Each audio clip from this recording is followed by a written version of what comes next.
Hello students, मेरा नाम है अनुज। और आज हम लोग करेंगे empirical formula and molecular formula. इससे पहले के लेक्चर्स में हम लोगों ने काफ़ी कुछ जाना कि इसके बेसिक्स और काफ़ी कुछ। तो आप पुराने वीडियोस को चेकआउट कर सकते हो, जो कि काफ़ी आपके लिए बेनिफिशियल रहेंगे, क्योंकि अगर आपने पहले की वीडियोस को मिस किया है तो हो सकता है आपको ये वाला वीडियो ज़्यादा समझ में ना आए। तो बिना किसी देरी के हम लोग आगे इस पे बढ़ते हैं। तो हमारे पास टॉपिक है एम्पिरिकल फार्मूला और मॉलिक्यूलर फार्मूला के ऊपर। तो एम्पिरिकल फार्मूला क्या होता है और मॉलिक्यूलर फार्मूला क्या होता है? तुम लोगों ने मॉलिक्यूलर फार्मूला के बारे में तो सुना ही होगा, I can guarantee it in this. ठीक है, तुम लोगों ने मॉलिक्यूलर फार्मूला सुना होगा। जैसे कि मॉलिक्यूलर फार्मूला तुम लोगों को क्या आता है, जैसे ग्लूकोज का C6H12O6। और क्या हो सकता है, पानी का H2O, और कार्बन डाइऑक्साइड का CO2। तो ये सब क्या है, मॉलिक्यूलर फार्मूला है जो कि तुम लोग जानते हो अच्छे से। ठीक है, अब वहीं पर मैं बोलूँ एम्पिरिकल फार्मूला क्या होता है, तो चलो इसका बना के दिखाओ एम्पिरिकल फार्मूला। तो ग्लूकोज का क्या बनेगा, CH2O। कुछ नोटिस करिए, मैंने इस सब में से 6 को कॉमन निकाला और अंदर जो भी बच गया, जैसे कि CH2O, अगर मैं इंटू कर दूंगा तो यही आएगा। और ये क्या है हमारा, इन सब का कॉमन निकला है मैंने 6 में से। तो जब ये क्या बन गया, अभी ये बन गया एक सिंपलेस्ट होल नंबर रेशियो। तो इस फॉर्मूला का क्या बन गया, सिंपलेस्ट होल नंबर रेशियो। और इसी सिंपलेस्ट होल नंबर रेशियो को ही हम लोग एम्पिरिकल फार्मूला बोलते हैं। तो एम्पिरिकल फार्मूला का डेफिनेशन तुम लोग क्या लिखोगे? अब ये सर समझ में तो आ गया एम्पिरिकल फार्मूला क्या होता है। अब क्वेश्चन में आ गया व्हाट इज एम्पिरिकल फार्मूला, तो कैसे लिखेंगे? The formula the formula which gives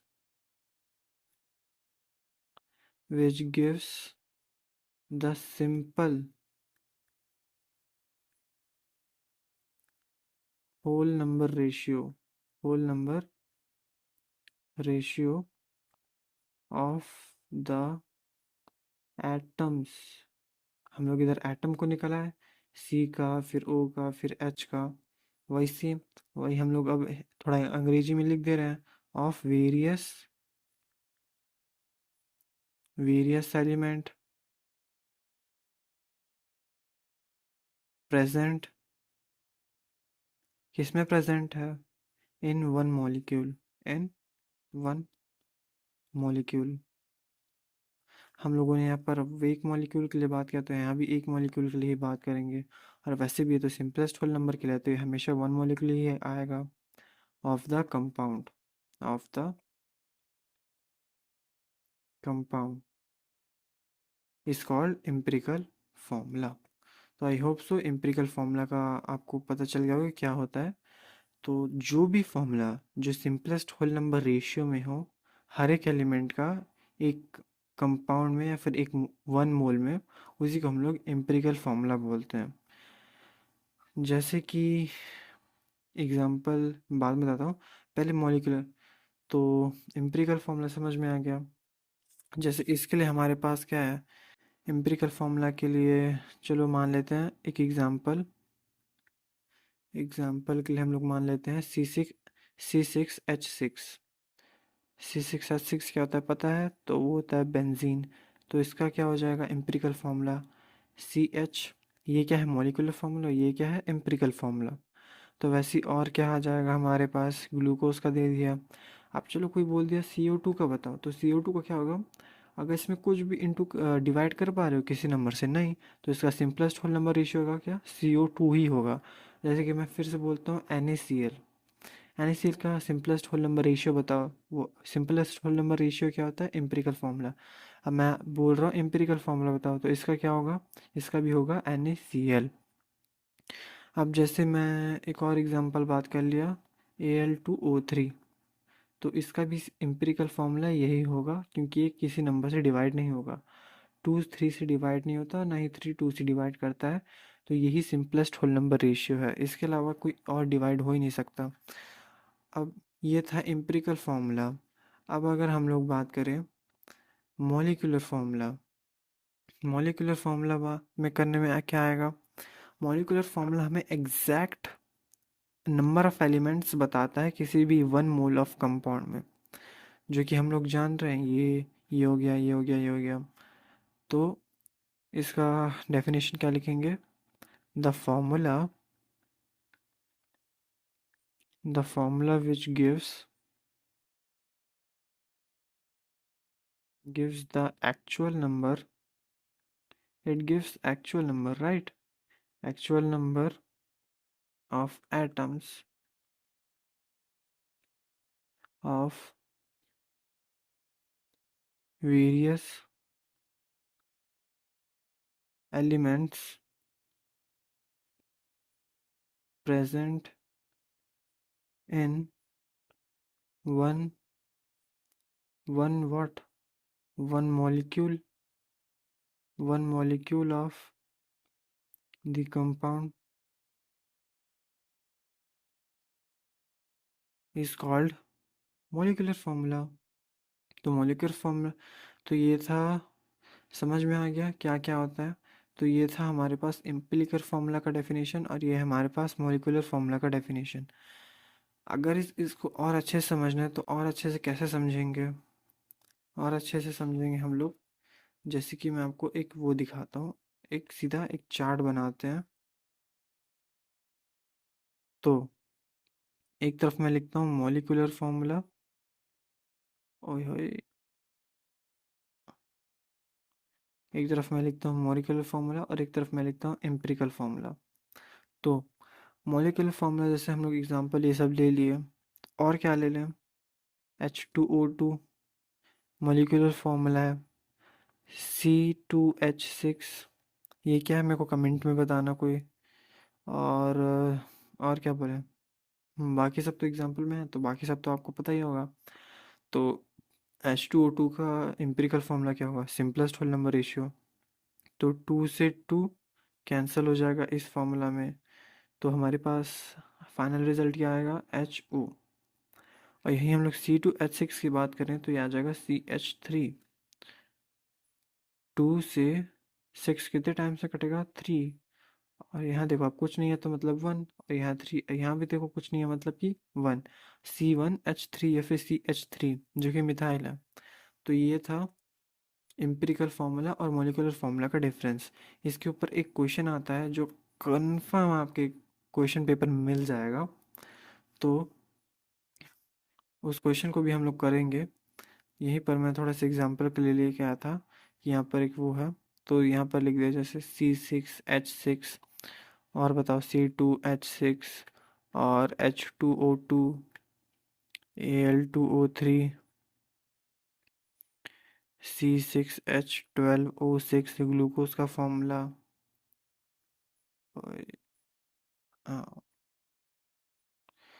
और फिर क्या आ जाएगा हमारे पास? CO2, फिर NaCl। ऐसे हज़ारों कंपाउंड्स है, करते रहो जिनका भी करना है, प्रैक्टिस हो जाएगा आपका। जो कि करने का भी ज़रूरत नहीं है, सिंपली ये तो मैथ्स है हल्का फुल्का। तो इसका आपके पास एम्पिरिकल फार्मूला क्या होगा? CH होगा, इसका CH3, H2O2 का HO, Al2O3 का वही रहेगा, CH2O हो जाएगा इसका, इसका भी CO2 ही रहेगा, और NaCl का भी NaCl ही रहेगा। तो समझ में बस हम लोग उसके कंपाउंड के एलिमेंट के जो नंबर है ना नीचे में बेस में, हम लोग उसको बस सिंपली मैथ्स के जैसे डिवाइड कर दिए, और उससे जो हम लोग को फॉर्मूला बना वो हम लोग का कुछ नहीं बल्कि एम्पिरिकल फार्मूला ही था।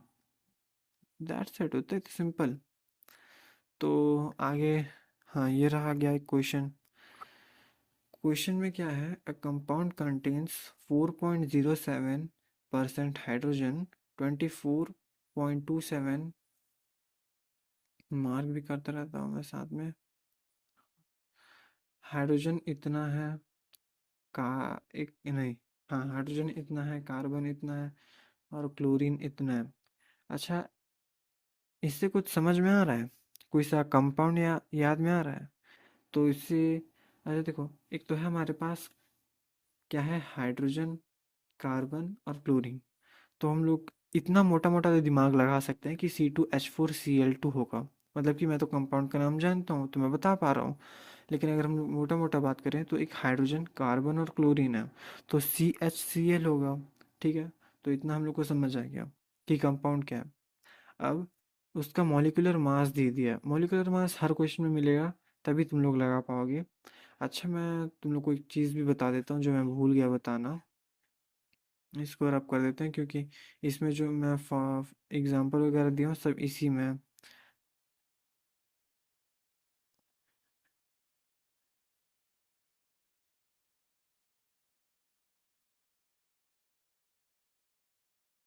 ये एक्चुअली मेरे को पहले ही बताना चाहिए था कि देखो, मैंने यहाँ पर 6 को कॉमन लिया ना, तभी तो ये मॉलिक्यूलर फार्मूला एम्पिरिकल फार्मूला बना।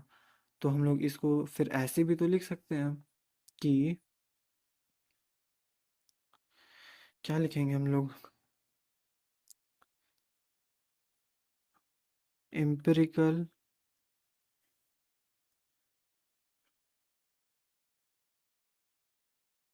मॉलिक्यूलर मॉलिक्यूलर फार्मूला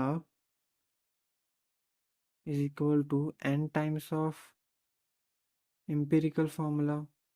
बहुत इजी कॉन्सेप्ट है, इसको तो कोई भी 9वीं क्लास का बच्चा भी समझ जाएगा अगर मैं उसको समझाऊंगा या आप समझाओगे तो। Molecular formula is equal to n times of empirical formula. यहाँ पर भी वही तो सेम चीज़ है, पूरा पूरा सेम एग्जाम्पल के साथ ही है। आपको शायद गेस भी कर लेना चाहिए था, आई थिंक। बस वही कॉन्सेप्ट है कि जो मॉलिक्यूलर फार्मूला है, यहाँ देखो मॉलिक्यूलर फार्मूला ही तो है। ये मॉलिक्यूलर फार्मूला आ गया और ये n नंबर आ गया, और यहाँ पर क्या आ गया आपका एम्पिरिकल फार्मूला। जस्ट इतना ही है। तो इस फार्मूला के हेल्प से हम लोग बहुत सारा चीज़ सॉल्व करेंगे। इसी में बहुत सारा चीज़ सॉल्व करेंगे। तो वही क्वेश्चन पे अब चलते हैं हम लोग। तो हमारे पास मॉलिक्यूलर मास है और हम लोग को एम्पिरिकल फार्मूला और मॉलिक्यूलर फार्मूला निकालना है। एक बात खुद ज़रा सोचो, अगर यहाँ फार्मूला है तो इन लोग का मास भी ऐसे ही फार्मूला होना चाहिए। जैसे कि मैं बोल रहा हूँ, अगर मॉलिक्यूलर फार्मूला ऐसा है तो molecular mass is equal to n times of empirical mass होना चाहिए कि नहीं? यस सर, होना चाहिए। सर बोल रहे हैं तो होना ही चाहिए। तो सेम यही कॉन्सेप्ट है इधर। तो हम लोग पहले क्या करेंगे, हम लोग सॉल्व करते करते खुद हम लोग का एम्पिरिकल फार्मूला सबसे पहले वही आएगा। अगर मॉलिक्यूलर फार्मूला दे रखा है तो एम्पिरिकल फार्मूला 2 मिनट का खेल है। देखो, हम लोग को एम्पिरिकल फार्मूला और मॉलिक्यूलर फार्मूला दोनों फाइंड करना है, और मॉलिक्यूलर मास दे रखा है। तो अगर हम लोग फार्मूला पे वापस जाएं, मैं यही लिख देता हूँ फॉर्मूला कि molecular mass molecular mass is equal to n times of what, empirical formula, empirical formula. तो हम लोग को ये दे रखा है और n तो हम लोग को निकालना ही निकालना है। तो सबसे पहले हम लोग को एम्पिरिकल फार्मूला निकालना पड़ेगा। अब वो कैसे निकालेंगे, इसका है एक प्रोसीजर। तो आओ मैं तुम लोग को बताता हूँ इसको कैसे निकालते हैं। थिकनेस थोड़ी सी कम कर लेता हूँ। यस। तो पहले तो लेट कर लो। देखो, क्वेश्चन में जितना भी तुम लोग को परसेंटेज गिवन है ना, हाँ, तुम लोग को परसेंटेज जितना भी गिवन है, जैसे हाइड्रोजन का 4%, कार्बन का 24.2%, तो इसको तुम लोग को ग्राम में कन्वर्ट करना है। तो कैसे करोगे, let percentage be in grams. ठीक है, अब क्या लोगे, mass of carbon is equal to 24.27 gram. Right, percentage को हम लोग ग्राम में कन्वर्ट कर रहे हैं। तो कार्बन कितना था, 24 0.27%। अब हम लोग उसी को ग्राम में लेट कर रहे हैं, वैसे ही हम लोग हाइड्रोजन के लिए भी करेंगे। Mass of hydrogen is equal to 4.07 gram. अब वैसे ही mass of chlorine is equal to, chlorine कितना है 71.65%, और परसेंटेज को हम लोग ग्राम में लिख रहे हैं। तो बस ये था। अब हम लोग को यहाँ पर एक टेबल बनाना है। तो टेबल कैसे बनाएंगे, सबसे पहले हम लोग लिखेंगे सीरियल नंबर। सीरियल नंबर के बाद हम लोग लिखेंगे एटम्स। कितने एटम्स है हमारे पास, 3 एटम्स है। कौन कौन से, हाइड्रोजन, क्लोरीन, कार्बन। अब हम लोग उसके मोल्स फाइंड आउट करेंगे। मोल्स के बाद हम लोग simplest simplest whole number ratio find करेंगे। तो कैसे करेंगे बताता हूँ तुम लोग को। देखो सीरियल नंबर में कितने एटम्स है, नंबर ऑफ एटम्स कितने हैं, 3। हाइड्रोजन, क्लोरीन और कार्बन। तो अब मैं एटम्स लिख लेता हूँ। कार्बन हमारा पहला, फिर हाइड्रोजन, फिर क्लोरीन। कोई भी कैसे भी सेट कर लेना, उसमें कोई इशू नहीं है, बस तुम लोग को तो फाइंड करने से मतलब है। फॉर्मूला तो ऑटोमेटिकली तुम लोग को मिल ही जाएगा। तो कार्बन का मोल्स कैसे निकालते हैं, मोल्स निकालने का फॉर्मूला होता है mass given by molar mass, right. तो अब इसको इसमें पुट कर दो, कार्बन का मास जितना गिवन है डिवाइडेड बाय उसका एक्चुअल मास है, मतलब जी उसका एटॉमिक मास है। तो यहाँ पर कैसे लिखूंगा, 24.07 गिवन मास जो लेट किया था, by molar mass, molar mass कितना होता है 12। तो इसका अप्रॉक्स आंसर कितना आ जाएगा 2। राउंड ऑफ करने आता होगा तुम लोग को, सिग्निफिकेंट फिगर्स स्कूल में सिखाया ही होगा। और अब देखो 4.07 बाय 1 करोगे तो भी अप्रॉक्सीमेटली कितना ही आना है 1। अब वैसे ही 71.65 डिवाइडेड बाय क्लोरीन का कितना है 35.5।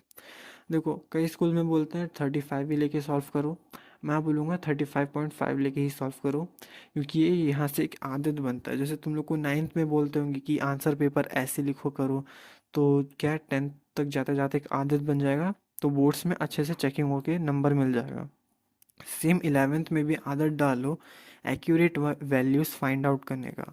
तो इससे क्या है 12th में तुम लोग को एक्यूरेट वैल्यूज़ ही लिखना पड़ेगा बोर्ड्स में, राउंड ऑफ नहीं कर पाओगे। तो एक्यूरेट वैल्यूज़ लिखो। तो अभी इसका क्या आ जाएगा 2। अब सिंपलेस्ट होल नंबर रेशियो कैसे निकालेंगे, सबको डिवाइड करेंगे। सबको क्या करेंगे, डिवाइड।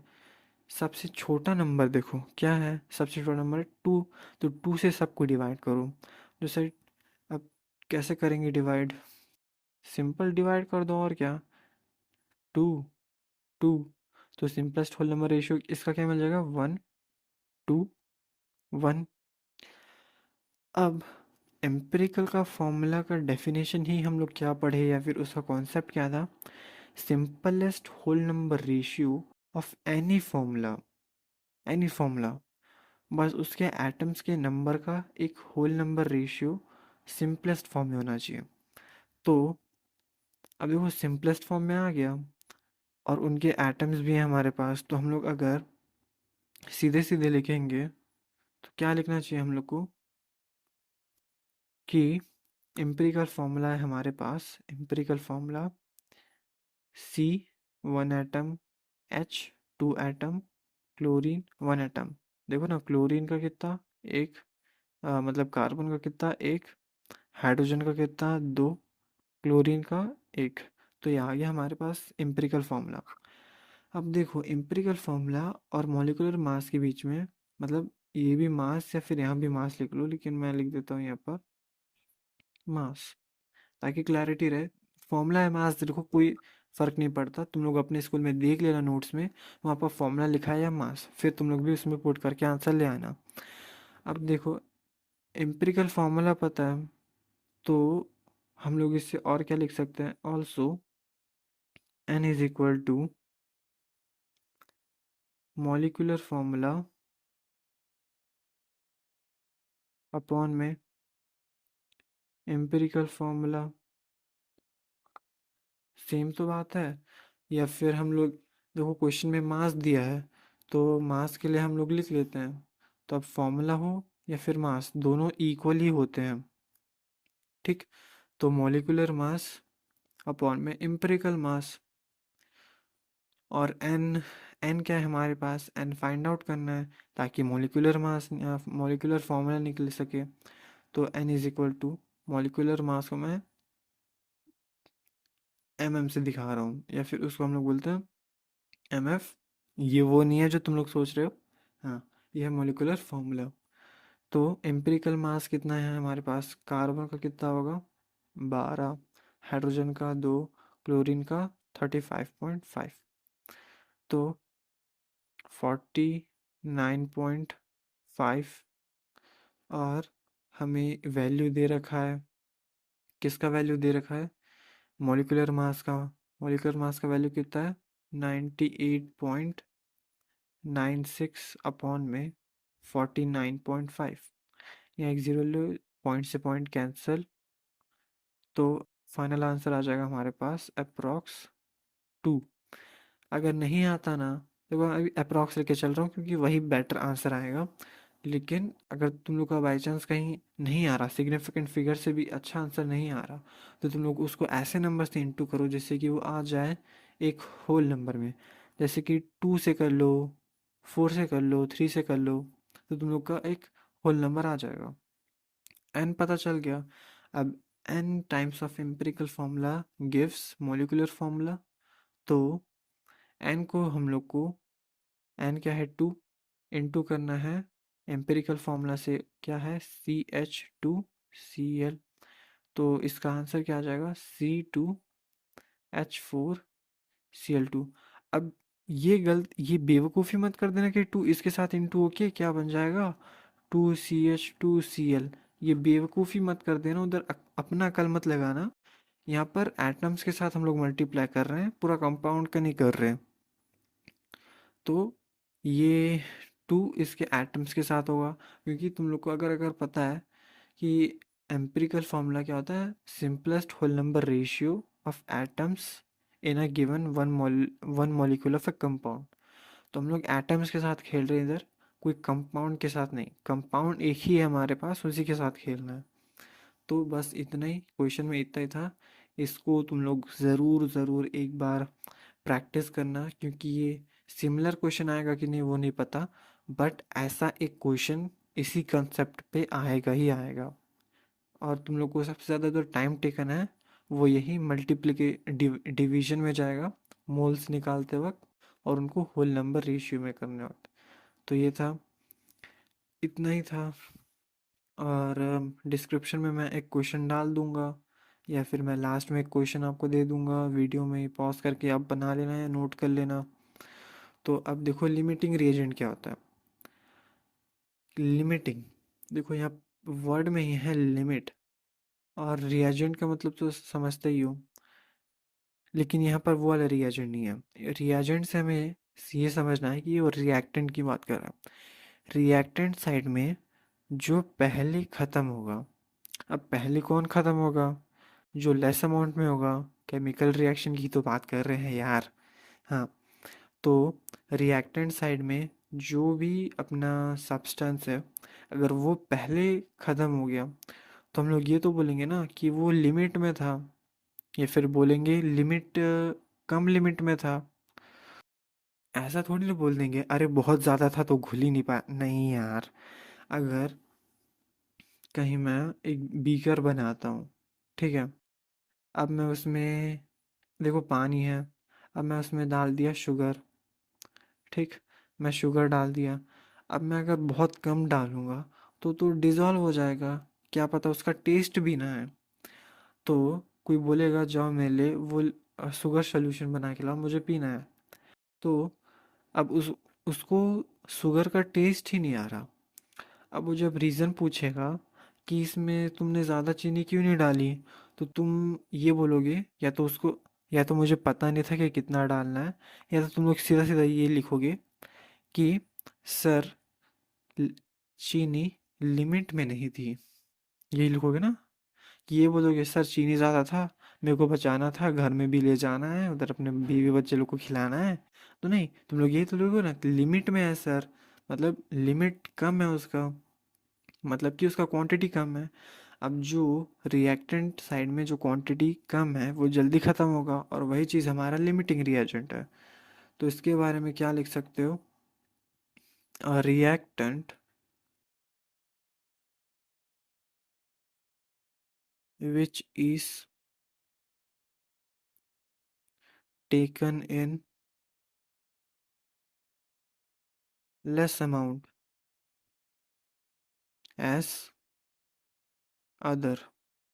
अब अदर क्या होगा? कोई दूसरा रिएक्टेंट। अभी रुको मैं बता रहा हूँ। एक और क्या पॉइंट लिख सकते हो? A reactant, a reactant which is consumed or or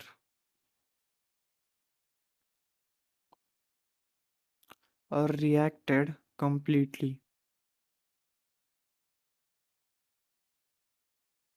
in a reaction।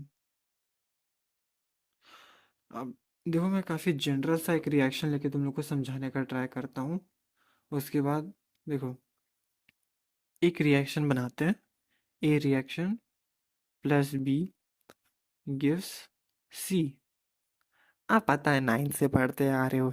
ये क्या सर ने ये क्या नया चीज़ बता दी? हाँ देखो, अब मान लो कि मुझे ये बनाना है सी, और इसके लिए मेरे का रिक्वायरमेंट क्या है कि ए का 2 मोल होना चाहिए, बी का 1 मोल होना चाहिए।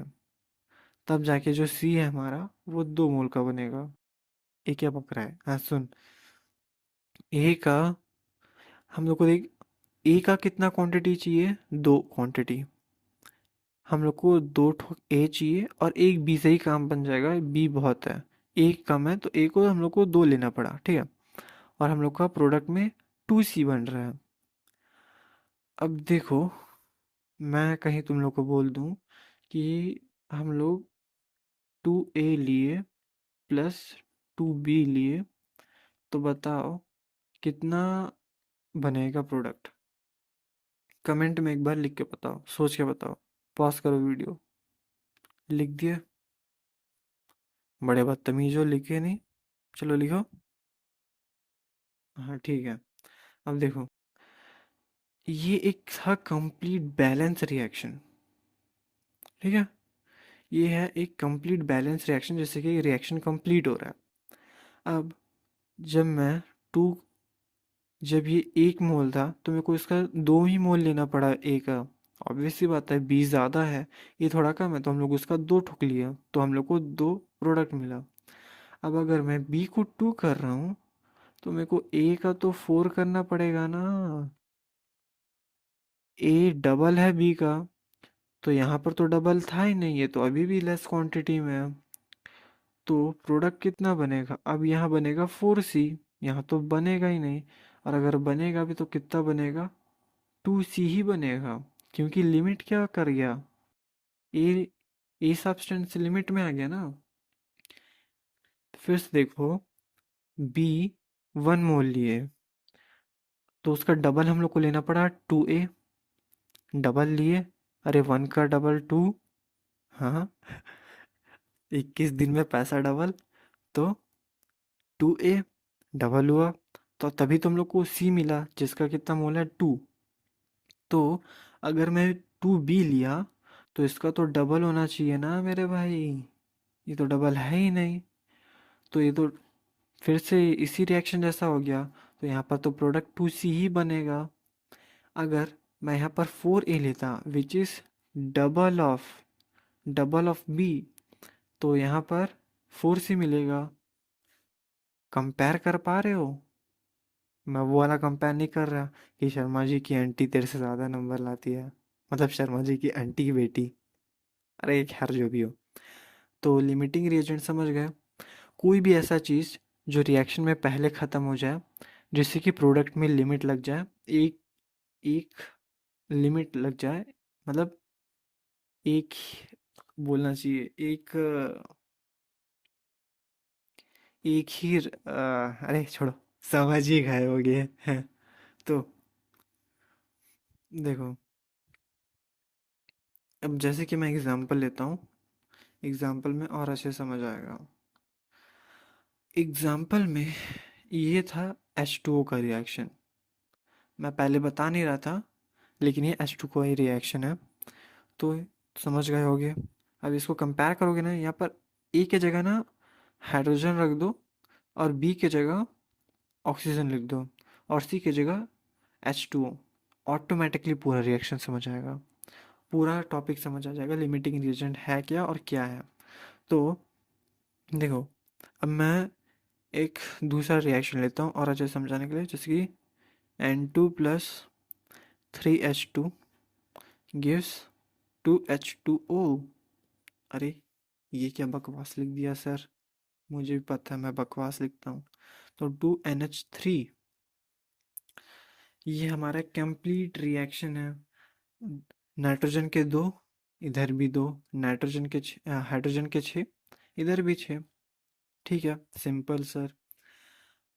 तो अब देखो, नाइट्रोजन का जब मैं 1 मोल लिया, हाइड्रोजन का मेरे को 3 मोल लेना पड़ा, और प्रोडक्ट कितना बना, 2 मोल। नाइट्रोजन का यहाँ पर ट्रिपल, नाइट्रोजन का यहाँ पर डबल। अनुराधा नहीं, अनुराधा नहीं, केमिस्ट्री, केमिस्ट्री का डबल, मतलब रिएक्शन का डबल है ना। तो यहाँ नाइट्रोजन के यहाँ पर ट्रिपल लेना पड़ा, हाइड्रोजन, और नाइट्रोजन का यहाँ पर डबल लेना पड़ा। तो यहाँ पर आ गया NH3 अमोनिया। तो अगर मैं यहाँ पर 1 मोल लूँ, तो मेरे को यहाँ कितने मोल लेना पड़ेंगे, 3, और बनेगा कितना, 2 मोल। अब चलो, अब अच्छे समझ में आएगा। अगर मैं यहाँ पर 5 मोल लिया तो सर मल्टीप्लाई करो ना 3 से, हाँ ठीक है, 15 मोल। अब बताओ प्रोडक्ट कितना बनेगा सर, 2 से मल्टीप्लाई करो ना। मैं बोला वेरी गुड भाई, 10 मोल, एकदम सही जवाब। अब मैं बोल दिया यहाँ पर ले लो तुम 100 मोल। सर यहाँ कितना लेना, उसका ट्रिपल। ले भाई, बोल दिया ट्रिपल तो ले लिया। अब प्रोडक्ट कितना बनेगा सर, इसका डबल। 100 का कितना, डबल, 100 का × 2, डबल, 200 मोल। बस इतना ही तो है लिमिटिंग रिएजेंट, बस। अब जैसे कि अगर मैं यहाँ पर इसका मैं 5 मोल लेता, अब बकायदा से हम लोग को क्या लेना, 15 मोल, लेकिन मैं ले लिया 12 मोल। तो रिएक्टेंट में बताओ कितना मिलेगा, नहीं मिलेगा सर। कैसे बताऊँ नहीं मिलेगा, अब वो कैसे मिलेगा। इसका जवाब है स्टोशियोमेट्री में। स्टोशियोमेट्री का मेरा जब लेक्चर देखोगे, ऑटोमेटिकली इसका क्वेश्चन तुम लोग खुद बना पाओगे।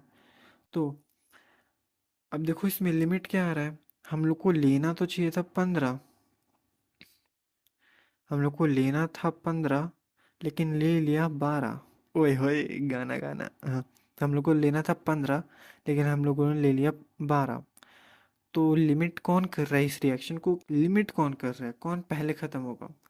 ऑब्वियस सी बात है, हाइड्रोजन पहले ख़त्म होगा, क्योंकि हम लोग लिए कम है जितना लेना था, और रिएक्शन भी बहुत जल्दी ख़त्म हो जाएगा, क्योंकि हम लोग को लेना था 15 लेकिन ले लिए मोल, मतलब ले लिए 12। तो यही है बस। तो इसका रिएक्शन कैसा बनेगा, अब देखो, 5 में अगर 12, देखो सफिशिएंट नहीं है इसके लिए। तो तुम लोग ऐसे भी लिख सकते हो कि 2NH3 ही बनेगा, मोटा मोटी इतना समझ लो, 2NH3 बनेगा। वरना और बोलो तो, और कोई बोल रहा है सर और भी तो बनेगा, ठीक है बनाते हैं चलो। जैसे कि मैं ले लिया यहाँ पर 2, नहीं 4 लेते हैं, हाँ। 4 मोल लिया मैं नाइट्रोजन के, तो यहाँ पर कितना लेना पड़ेगा, उसका ट्रिपल। तो 4 3 कितना होता है, 12 मोल। और कितना मिलेगा, 4 का डबल, 8। 8 मोल हो क्या, सही कैलकुलेशन है मेरा। हाँ, डराना मत ऐसे कमेंट में, सर मैथ नहीं आता आपको। हे, मैं भी डर जाऊंगा, ये तो 11th में हूँ यार मैं भी, मतलब 12th में हूँ। हाँ, तो हम लोग को कितना प्रोडक्ट मिलेगा, 8 मोल, किसका, NH3 का। तो 2NH3 ये जनरल था, एकदम एकदम जनरल रिएक्शन था कि हाँ चलो मान के चलते हैं कुछ ना कुछ, नहीं पता क्या आएगा, लेकिन कम से कम 2NH3 इतना तो बनेगा। इतना तो सर कंफर्म है कि इतना तो बनेगा। तो हम लोग वही क्या कर लिए कि अब देखो तुम लोग दिमाग भी लगा लोगे ना तो पता चल जाएगा। हम लोग 12 मोल लिए। अब 12 कब आएगा 3 के टेबल में? 4 था। तो मैं यहाँ पर 4 लिया ताकि वो 3 से जब इंटू होगा तो ऑटोमेटिकली हम मेरे को 12 मोल मिलेगा किसका, हाइड्रोजन का। और ये इसको सेटिस्फाई कर रहा है। तो 4 मोल का डबल कितना होता है, 8 मोल। बस ये तो है तुम्हारा limiting reagent. So I think limiting reagent पे अब तुम लोग को कोई भी प्रॉब्लम नहीं होगा। वैसे देखा जाए तो आई थिंक काफ़ी ज़्यादा टाइम लिया मैंने लिमिटिंग रिएजेंट को समझाने में, बट इट इज़ गुड। अगर तुम लोग कोई कॉम्पिटिटिव एग्जाम के लिए दे रहे हो then it is good to have learn everything which you have in book. तो अब कुछ कुछ काफ़ी ज़्यादा मतलब आ, कई बार तो मैं बोलता हूँ ये टाइम वेस्ट जैसे कोई चीज़ है, लेकिन कुछ ही कुछ इसमें ऐसे लॉज हैं जो काम के हैं, जो तुम लोग को नहीं है जो सीखना है। चैप्टर का लास्ट टॉपिक है, सेकंड लास्ट टॉपिक, कुछ लॉज हैं। यानी कि किसी भी, मैं ऊपर में लिख देता हूँ, किसी भी रिएक्शन में, किसी भी रिएक्शन में, रिएक्शन में 1 2 3 4, 4 ही, किसी भी रिएक्शन में ये 4 लॉस, हो सकता है मैं कोई एक लॉ छोड़ रहा हूँ, मैं एक बार चेक करूँगा। तो ये 4 लॉस फॉलो होंगे। चाहे ज़मीन आसमां फट जाए, तुम्हारी गर्लफ्रेंड छोड़ के भाग जाए, ब्रेकअप हो जाए या एक्स वापस आ जाए, किसी भी केमिकल रिएक्शन में ये 4 लॉस हमेशा फॉलो होंगे। ये 4 लॉज हमेशा फॉलो होंगे। मैं गारंटी दे सकता हूँ ये 4 लॉ हमेशा फॉलो होंगे क्योंकि तुम्हारे बुक में भी लिखे हैं। हा हा हा। सर हमको धोखा बनाओगे? हम तो बनाते हैं बेटा धोखा, धोखा खाते भी हैं।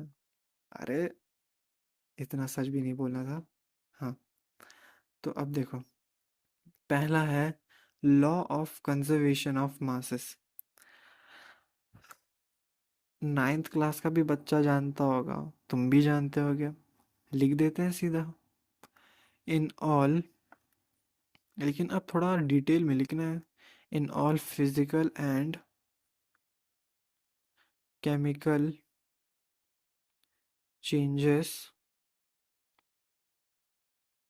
The total mass of the reactants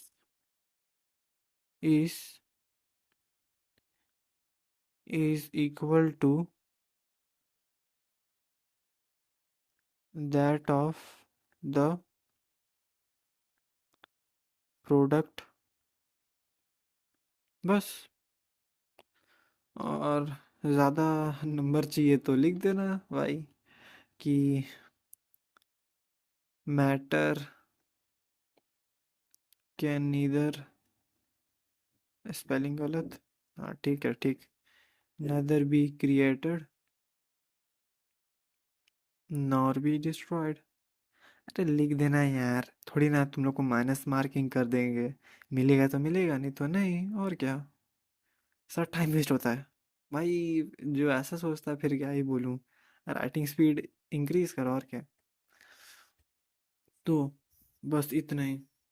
अब बुक में एक और चीज़ लिखा है कि जो ये law of conservation of mass है, ये न्यूक्लियर रिएक्शंस में ना जनरली कभी कभार ना स्लाइटली मतलब फेल हो जाता है। फेल मतलब ऐसा नहीं बोलेंगे कि पूरा ही फेल हो गया, एकदम थोड़ा सा। क्योंकि न्यूक्लियर रिएक्शंस में क्या होता है कि ना जो हम लोग रिएक्टेंट में जो मास लेते हैं ना, वो असल में वहाँ नहीं जाता प्रोडक्ट में। जितना तुम लोग रिएक्टेंट में मास लेते हो उतना तुम लोग को प्रोडक्ट में मिला। जैसे कि ए, अरे बच्चा वाला लेते हैं ना, बच्चा वाला, हाँ, 2H2 + O2 गिव्स 2H2O। अब मैं यहाँ पर कितना मेरे को मास लेना पड़ेगा? 2, 4, यहाँ पर कितना? 16, 16 की भी कितना? 16 3 से कितना? अरे ओए होए, 2, 3, हाँ। और यहाँ पर कितना बनेगा? ऐड कर देता हूँ ना सीधा, हाँ ठीक है 36। एक बार चेक भी कर लेते हैं। 4 + 16, ई का होगा? ए, अच्छा हाँ, इसका भी तो इंटू टू होगा, तो 4 + 32, 60, 36, हाँ ठीक है। किसी ने कुछ नहीं सुना, सब ने अभी अभी आंखें खोले हैं अपनी दुनिया के। तो यहाँ पर देखो, इसको ऐड करो रिएक्टेंट साइड में तो कितना आ जाएगा? 36। और प्रोडक्ट साइड में तो कितना मिल रहा है? 36। जितना मास हम लोग रिएक्टेंट साइड में लिए थे उतना ही तो हम लोग को प्रोडक्ट साइड में मिला। अब इसको तो हर कोई बच्चा जानता है कि तुम लोग अगर 5 रोटी खाते हो तो 5 रोटी बना था तब वो 5 रोटी था, और जब तुम लोग खाए तब भी वो 5 रोटी था। अब बात अलग है कि तुम लोग खा पाते हो कि नहीं वो नहीं पता, लेकिन 5 रोटी जो बना और 5 रोटी जो खाए वो दोनों इक्वल ही थे। तो यहाँ पर भी क्या है? इक्वल है। अब न्यूक्लियर रिएक्शंस में क्या होता है कि ना मास थोड़ा सा ऊपर नीचे हो जाता है। मतलब मैंने लिया तो 36 मास, न्यूक्लियर रिएक्शन से हो सकता है वो 35 हो या 32 हो जाए, क्योंकि कुछ। अब सवाल आता है कि जो बचा हुआ मास था वो कहाँ गया? तो तुम्हारे फेवरेट चच्चा जिसको तुम लोग सब लोग जानते हैं, E = MC²। आप सुन के गाली मत देना। देखो, मास और एनर्जी और ये लाइट ऑफ स्पीड हर कोई जानता है। तो यहाँ पर ये एक चीज़ जानते हो कि मास और एनर्जी इंटर कन्वर्टेबल है। मतलब कि एनर्जी को मास में कन्वर्ट किया जा सकता है और मास को एनर्जी में। तो न्यूक्लियर रिएक्शंस में जब रिएक्शंस होती हैं इतनी खतरनाक तरीके से, तो कुछ कुछ मास वो एनर्जी में कन्वर्ट हो जाता है। जैसे कि कभी तुम लोग ना एक एक्सपेरिमेंट करना, जो लोग ज़्यादा वेट है, वो बेयर ग्रिल्स देखे हो? वो डंडा को रगड़ के आग जलाता है। वैसा करना 2 दिन तक, तुम लोग का वेट कम होगा लेकिन तुम लोग के बॉडी का जो एनर्जी है वो एक फायर जलने में यूज हो जाएगा। Getting my point? दिल पे मत लेना। तो यहाँ पर भी वही मास और एनर्जी का इंटर कन्वर्टेबल हुआ। वैसे बहुत वाहियात एग्जाम्पल था, लेकिन समझ समझ आ गया ना? बस इतना ही तो चाहिए, और क्या। तो ये बस हम लोग को कितना बताता है ये वाला ये वाला। तो क्या लिख सकते हो एंड में ग्रेस मार्क पाने के लिए? Mass of reactant is equal to mass of product. Again बोल रहा हूँ भाई, कोई माइनस मार्किंग नहीं करेगा, मिलेगा तो मिलेगा, नहीं तो नहीं मिलेगा। लेकिन मेरे को लगता है मिलेगा ज़रूर। हाँ। क्या सर, क्या मिलेगा? नंबर मिलेंगे, नंबर। ठीक है। तो नेक्स्ट लॉ है हमारे पास, लॉ ऑफ डेफिनाइट प्रोपोर्शंस, या फिर उसी को हम लोग बोलते हैं और खटिन भाषा में the law of definite composition. ये क्या है? तो पहले लिखते हैं इसकी परिभाषा, फिर जाते हैं इसके अंदर। एक कंपाउंड, साथ साथ लिखते भी रहना अगर लिखते हो तो। पीडीएफ क्योंकि डिलीट हो गया। पीडीएफ डिलीट हो गया, मैं उसको वापस से रिस्टोर किया हूँ। लेकिन जो लास्ट लेक्चर में जो तुम लोग को पढ़ाया था वो डिलीट हो गया है। तो देख लेना, नोट्स वीडियो से ही बना लेना। Exactly the same proportion, same proportion of elements by weight। मास और वेट में तो तुम लोग को कंफ्यूजन नहीं होता ना? वेट में न्यूटन और मास में ग्राम होता है, इतना याद रखना। Example, water is formed by H2, and O2 in a fixed ratio of 1:8 by mass। तो चलो भाई, अब इसको हाईलाइट हाईलाइट करते करते हम लोग जाते हैं। तो a compound a compound always contains exactly the same proportion of elements by weight। Same है, मैं बता रहा हूँ पूरा सेम है। अब यहाँ पर मैं एग्जाम्पल लिखा हूँ वाटर का। दुनिया में कहीं भी चले जाओ, कुछ भी कर लो, वाटर का जो रहता है 2H2+O2, और यहाँ पर O2 गिव्स 2H2O। अब देखो, इन लोग का रेशियो निकलाओ, तो रेशियो क्या होगा? 1:8। उसको उसको मत देखो ना, इसको नहीं, इसको देखो। कहीं भी जाओगे तो 1, करवा भी देता हूँ यार, फिर पता चला गाली दे दे रहा हूँ।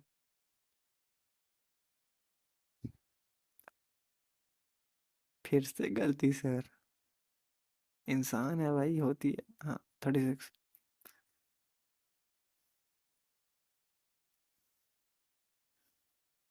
हम्म, अब सही है। तो आ गया ना, वही तो बता रहा है कि जब भी कोई कंपाउंड बनता है या फिर रिएक्शन होती है, तो रिएक्टेंट में जो सिंपलेस्ट होल नंबर रेशियो होता है, एम्पिरिकल फॉर्मूला नहीं है, मैं बस समझाने के लिए बोल रहा हूँ। तो जो एलिमेंट्स है वो सेम प्रोपोर्शन में होते हैं हमेशा। हमेशा मतलब हमेशा। नाली का पानी लो, अपना यूरिन लो, अपना सलाइवा से पानी पिलाओ, या फिर कोई आर्टिफिशियल तरीके से पानी बनाओ, या फिर तुम लोग जुपिटर में जाओ पानी ढूंढने के लिए, एक बार हाथ डालना अंदर ही फंस जाओगे हमेशा के लिए। तो पानी का रेशियो कहीं भी बनेगा, वो तुम्हारा बनेगा हमेशा 1:8 से ही बनेगा। हमेशा, हमेशा 1:8 से बनेगा। चाहे अब बोलो कि सर, मैं यहाँ पर अगर अभी तो ये एक मॉलिक्यूल ऑफ H2O के लिए बना, बैलेंस के तो 2 आ गया ना, वो खैर अलग है। तो ये तो एक बन गया हमारा H2O। सर मैं 200 डालता हूँ। ले बेटा, मैं बोला ठीक है 200 डाल। तो यहाँ हाफ लिमिटिंग रिएजेंट का, आप समझ में आया कितना इंपॉर्टेंट क्यों है। तो 200, ले बेटा फिल से कर। तो ये कितना हो गया? 400। और ये कितना हो जाएगा? O2 कितना होता है? 32। 32 100। मैं बोल रहा हूँ फिर से इसका रेशियो निकाल। ले, 0 से 0 कैंसिल, 4 से 32 कैंसिल, तो कितना आ जाएगा ये? कर लो स्लाइड नीचे कर लो। हाँ ले, तो 432 फिर से आ गया ना, 1:8। कितना ही भी बना लो, कुछ भी बना लो, एक रिएक्शन के रिएक्टेंट में जो भी तुम्हारे रिएक्टेंट्स लियो, वो हमेशा एक होल नंबर रेशियो से ही रहेंगी। ये रह गया दिमाग में फिट। चलो फिर कोई टेंशन नहीं। अब नेक्स्ट है गे लुजैक्स लॉ ऑफ गैसियस वॉल्यूम। नाम को इग्नोर करो, पता नहीं क्या ही सोच के उसके मम्मी पापा ऐसा नाम दे दिए बंदे को। ये सेम, ये एक सेम लॉ है जो हम लोगों ने पढ़ा था एक जगह। क्या है? Law of definite proportions by mass. उसको ये बोला है वॉल्यूम में। सेम है ना पूरा। मैं कोई ज़्यादा इसमें टाइम खींच ही नहीं रहा हूँ, क्योंकि ये बहुत इजी इजी लॉ है, और एक एग्ज़ाम में आ जाता है, पूछ देता है। तो तुम लोग को ज़्यादा टेंशन लेना नहीं है, बस एग्ज़ाम पे जाने से पहले इन कुछ कुछ टॉपिक्स को ना गो थ्रू कर लेना। तो बस ये इतना था। तो law of definite of mass में हम लोगों ने क्या देखा था, एक बार ले जाता हूँ उधर। लॉ ऑफ डेफिनेट या law of conservation of mass या कुछ भी ले लो। तो हम लोगों ने क्या देखा, वॉल्यूम मतलब वेट, वेट इसका हमेशा इक्वल रहेगा। इक्वल रहेगा ना, मतलब कि एक उससे रहेगा सिंपल रेशियो जैसे कि H2O का 1:8। वैसे ही अगर देखो यहाँ पर हम लोग क्या बात की है, वेट के टर्म्स में बात की है। वेट में जैसे कि मैं बताया H2O का कितना होता है, one. One into something something, क्या बोल दिए सर। अब वन में अगर मैं फोर का इंटू करूँ तो फोर ही तो आएगा। और O2 के कितने मॉलिक्यूल, ऑक्सीजन के कितने मॉलिक्यूल्स है, दो। तो दो है तो 16 × 16 + 16 32। तो जब इनका होल नंबर रेशियो निकलाओगे तो 1:8 आएगा। अब मैं यही सेम चीज़ बोलता हूँ, वॉल्यूम के टर्म्स में बात करो। वहाँ पर वेट के टर्म्स में बात की है, यहाँ पर वॉल्यूम के टर्म्स में बात करो। तो क्या लिखोगे, when gases are combined or are placed in a chemical reaction, they do so in a simple ratio by volume, provided all gases are at same temperature and pressure। सब same है, बस इसमें एक कंडीशन दे दिया है कि ये possible तभी होगा जब हम लोग के पास सेम टेम्परेचर और प्रेशर रहेगा। बस ये कंडीशन को याद रखो, बाकी पूरा सेम है पिछले वाले लॉ के जैसे। तो जैसे कि मैं यहाँ पर फिर से पानी का एग्जांपल, सर पानी पानी हो गए, सर की ज़िंदगी ही पानी है। तो यहाँ पर कितने वॉल्यूम लिए, अब वहाँ पर मोल बोल रहे थे, यहाँ पर वॉल्यूम बोल देंगे। 2 मोल पे कितने मोल, 2 वॉल्यूम पे मेरे को कितने वॉल्यूम लेना पड़ेगा, एक वॉल्यूम, और बनेगा कितना, 2 वॉल्यूम। ठीक। और ये फिर से बताता हूँ ना, एक यहाँ पर मैं ले लिया 10 वॉल्यूम, तो यहाँ कितना लेना पड़ेगा, 10 का हाफ, 5 वॉल्यूम, और बनेगा कितना, 10 वॉल्यूम।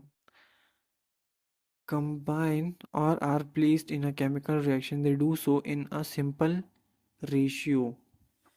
रेशियो डिवाइड करो तो क्या आ जाएगा, 2:1 आ गया। अब लेते रहो भाई, हजार मर्जी कितना ही भी मोल से लेते रहो, कितने भी वॉल्यूम लेते रहो, जब कैंसिल करोगे तो आना तो 2:1 ही तो है। यही चीज़ हम लोग को गिब्स ऑफ गैसेस वॉल्यूम का लॉ बताता है। बस इतना ही है। एवोगाड्रो लॉ, एवोगाड्रो लॉ कुछ नया है और अच्छे भी है, बस समझ में आना चाहिए तुम लोगों को। तो ये क्या बोलता है, किसी भी टेम्परेचर और प्रेशर, जब हम लोग टेम्परेचर प्रेशर और वॉल्यूम को कांस्टेंट कर देते हैं, किसी भी गैस को जब हम लोग कांस्टेंट टेम्परेचर और प्रेशर वॉल्यूम कर देते हैं तो डायरेक्टली प्रोपोर्शनल हो जाता है उसके मोल से। कुछ समझ नहीं आया सर के ऊपर से निकल गया, लिखूंगा तब ज़्यादा बेटर आएगा। At constant temperature and pressure volume of any gas is directly proportional to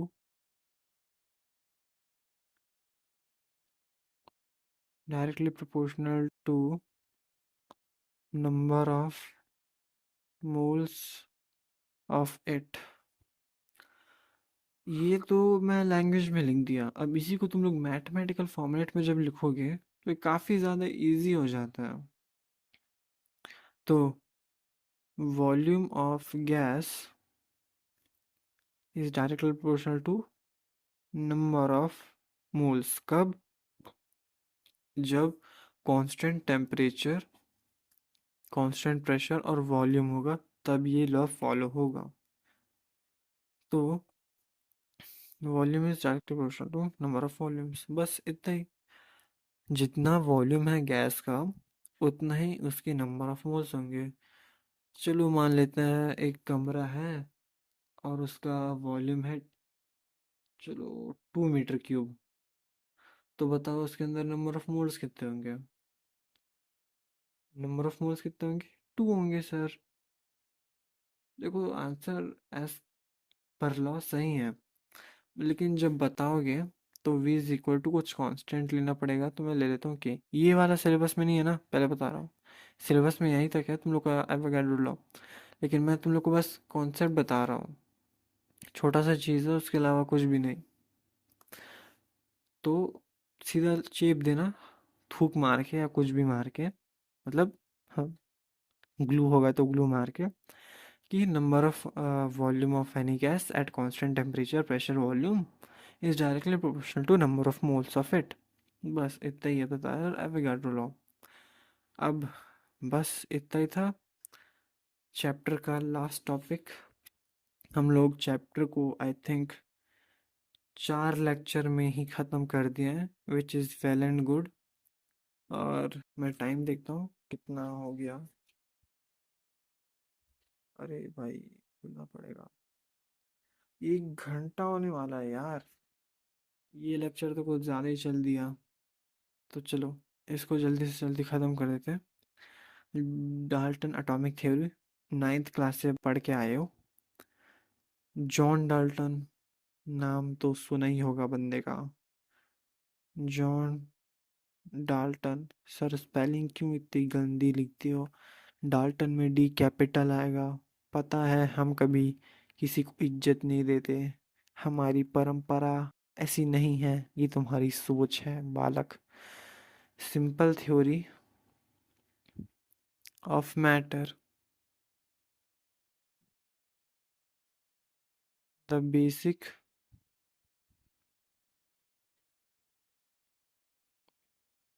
postulates of the theory are given below। Read कर लेना, समझाने लायक इसमें कुछ है ही नहीं, क्योंकि तो पहला क्या है हमारे पास? मैटर। सर पहला लेटर कैपिटल, भाड़ में गया कैपिटल। टाइम खत्म हो रहा है भाई, मेरे को सोना भी है, 1 बज गया। Matter is made up of extremely extremely small indivisible indivisible and indestructible indestructible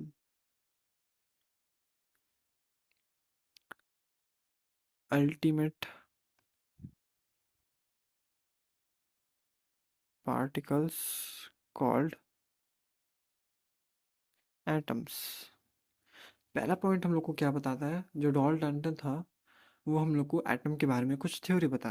पहला थ्योरी में हम लोग को ये बताता है कि मैटर एक काफ़ी ज़्यादा स्मॉल चीज़ है, जो कि इनडिविजिबल है, मतलब उसको तोड़ नहीं सकते या तबाह नहीं कर सकते, जो कि फॉल्स बात है। तो कौन सी बात है मुन्ना? ये है फॉल्स बात। क्यों? क्योंकि हमें पता है मैटर के अंदर हमारे पास होते हैं प्रोटॉन, इलेक्ट्रॉन, न्यूट्रॉन, जिसको हम लोग तो तोड़ सकते हैं। और अगर तुम लोग को ज़्यादा यूट्यूब देखने का शौक है तो तुम लोगों ने सुना होगा कभी ना कभी कि इलेक्ट्रॉन के अंदर भी और जूम करते हैं और जूम करते हैं तो क्वार्क पार्टिकल आता है। क्वार्क पार्टिकल के और जूम करते हैं तो हम लोग को मिलता है कि वेव, जिसको हम लोग बोलते हैं क्वांटम वर्ल्ड। तो दूसरा पॉइंट क्या आएगा? atoms of the same element are identical in all respects। Atoms of the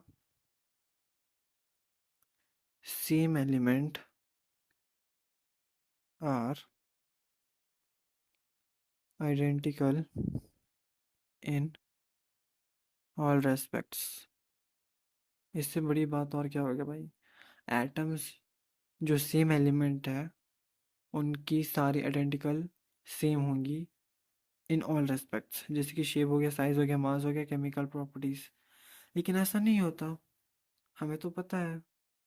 भाई आइसोटॉप ला दूं तो मैं, हाइड्रोजन के तो तीन होते हैं, H1 H2 H3, लेकिन वो तो सेम नहीं है किसी भी रेस्पेक्ट से, किसी भी आइडेंटिकल, किसी भी व्यू से। बस यहाँ पर इनका ये वाला लॉबी क्या हो जाता है, फेल। ये लेकिन अच्छा था एज फॉर गाइडेंस, है ना, कि सर क्यों पढ़ा रहे हो जब गलत है, ये दिया वो दिया। ये इंस्पिरेशन होती है साइंस में, जब भी कोई चीज़ चालू होती है ना, वो एक इंस्पिरेशन से होती है। तुम आज अपने अंदर कोई एक इंस्पिरेशन लाओ, तुम कुछ उसके बारे में स्टार्टअप करो, भले तुम उसके बारे में गलतियां करो, तभी तो टीचर बोलते हैं अरे करो तो न्यूमेरिकल एक बार, गलतियां होती हैं होने दो, करो तो एक बार, क्या पता तुम किसी के इंस्पिरेशन बन जाओ।